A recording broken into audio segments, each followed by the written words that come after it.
फटाक 30 सेकंड में खबर। डाउनलोड कीजिए तक ऐप। डिस्क्रिप्शन में दिए गए लिंक पर अभी क्लिक करें। मनोहर पर्रिकर जी की भी याद आती है। I will be contesting as an independent candidate from Panji constituency. ये हैं उत्पल पर्रिकर, गोवा के सीएम, देश के रक्षा मंत्री और बीजेपी के बड़े नेता रहे मनोहर पर्रिकर के बेटे।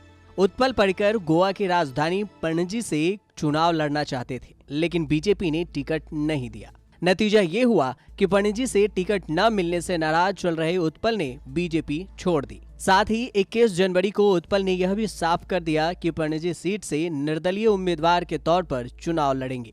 तो सुनिए उन्होंने क्या कहा। I will be contesting as an independent candidate from Panji constituency. Thank you. As far as political party is concerned, only platform available to me is the BJP.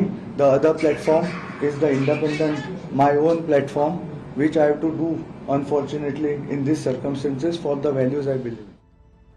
Manohar Parrikar भी पणजी सीट से चुनाव लड़ा करते थे। 20 जनवरी को गोवा में बीजेपी ने विधानसभा चुनाव के लिए 34 कैंडिडेट की लिस्ट जारी की, लेकिन उसमें उत्पल का नाम नहीं था। पार्टी ने यहां से बाबुश मोन्सेराटे को टिकट दिया है, जो हमेशा मनोहर पर्रिकर के विरोधी रहे थे। इसके बाद उत्पल ने साफ कर दिया कि वे पणजी सीट से निर्दलीय उम्मीदवार के तौर पर चुनाव लड़ेंगे। बीजेपी के लिस्ट जारी होते ही आम आदमी पार्टी ने उत्पल पर्रिकर को अपने टिकट पर पणजी से चुनाव लड़ने का ऑफर दिया। अरविंद केजरीवाल ने ट्वीट किया और कहा कि गोवा की जनता बीजेपी की यूज एंड थ्रो पॉलिसी से दुखी है। पर्रिकर परिवार के साथ भी उन्होंने ऐसा ही किया। मैंने हमेशा मनोहर पर्रिकर जी का सम्मान किया है। अगर उत्पल जी आप ज्वाइन करते हैं तो उनका स्वागत है। वे हमारी पार्टी के टिकट पर चुनाव लड़ सकते हैं। मनोहर पर्रिकर गोवा में बीजेपी के सबसे बड़े नेता हुआ करते थे। वे यहाँ से लोकप्रिय मुख्यमंत्री भी रहे। बाद में मोदी सरकार ने उन्हें रक्षा मंत्री बनाया। मनोहर पर्रिकर के बारे में खुद प्रधानमंत्री मोदी भी तारीफ किया करते हैं।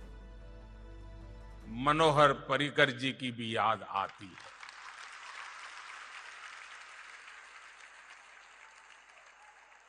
उन्होंने न केवल गोवा को विकास की नई ऊंचाई तक पहुंचाया, बल्कि गोवा की क्षमता का भी विस्तार किया।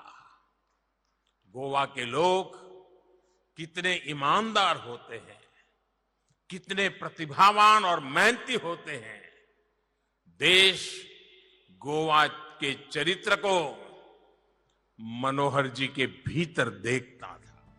2013 में मतभेदों से जूझती बीजेपी में मनोहर पर्रिकर बड़े नेता थे, जिन्होंने खुलकर नरेंद्र मोदी को पीएम उम्मीदवार बनाने की मांग की थी। इसलिए पीएम मोदी और मनोहर पर्रिकर के निजी रिश्तों को देखते हुए किसी ने सपने में भी नहीं सोचा था कि मनोहर पर्रिकर के बेटे उत्पल पर्रिकर बीजेपी से टिकट नहीं मिलने के कारण पार्टी छोड़ देंगे। गोवा के पणजी सीट पर बीजेपी का दबदबा रहा है। पूर्व सीएम मनोहर पर्रिकर 6 बार यहां से विधायक रह चुके थे। गोवा में बीजेपी का आधार मजबूत करने में पर्रिकर की भूमिका मजबूत मानी जाती है। इस सीट पर पहले से ही उत्पल पर्रिकर दावा ठोक रहे थे, लेकिन बीजेपी ने जब उन्हें उम्मीदवार नहीं बनाया तो उत्पल ने पार्टी छोड़ने का मन बना लिया और अब वे निर्दलीय चुनाव लड़ने का ऐलान भी कर चुके हैं। लेकिन अब गोवा में जो मनोहर पर्रिकर बीजेपी को मजबूत बनाए थे, उनके बेटे का चुनाव से पहले पार्टी छोड़ना बीजेपी को नुकसान पहुंचा सकता है। हालांकि पार्टी को उनके जाने की उम्मीद तक नहीं थी।